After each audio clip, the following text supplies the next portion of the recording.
Hello, and thank you for joining us for the MacDesk Floor Report for Thursday, April 5th.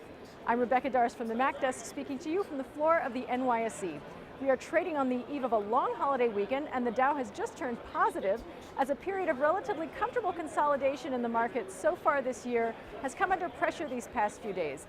We opened lower this morning, but again have turned positive after materials, financial, and consumer stocks have all turned into the green. The reason for the recent turbulence in the market has been this ambivalent rendezvous with the Eurozone debt crisis.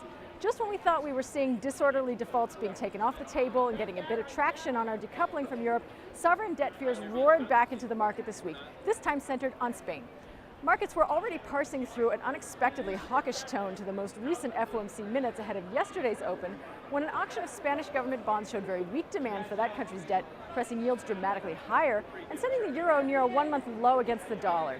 We also had very sober comments from ECB Chairman Mario Draghi talking about the ongoing downside risk to the European economic recovery. Analysts that we followed jumped on the implications of the Spanish bond auction. Goldman Sachs was out with a note this morning saying that Spain will probably not meet its deficit targets this year or next. Citi saying that Spain will likely seek some kind of troika assistance this year, while UBS said that the Spanish banking system remains undercapitalized and that this is going to leave less room for government bond purchases this year. So if you need further evidence of the heightened concern over Spain, take a look at the spread of Spanish 10-year government debt yields over Germany's. That spread widened to 400 basis points for the first time since last December this morning.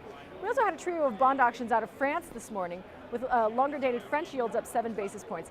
Now, obviously, France is not the center of current market concerns, but the higher yields in those auctions led investors to seek safer havens in UK gilts and German bunds, where 10-year yields are hovering near record lows. All this concern over Europe was bullish for the dollar and dollar index derivative products, bullish for treasuries, bearish for oil, bearish for US stocks, you know the drill. So that was the setup heading into today, and not even a rosy round of same-store sales from US retailers was able to lift the mood in the early going.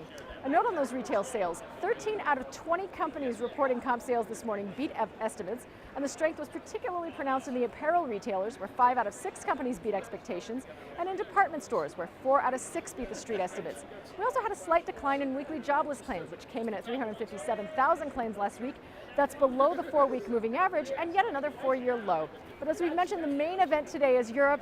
As we head into a long weekend with US markets closed tomorrow and European markets closed Monday, it's not a surprise to see any upside impact on the domestic data front sharply muted.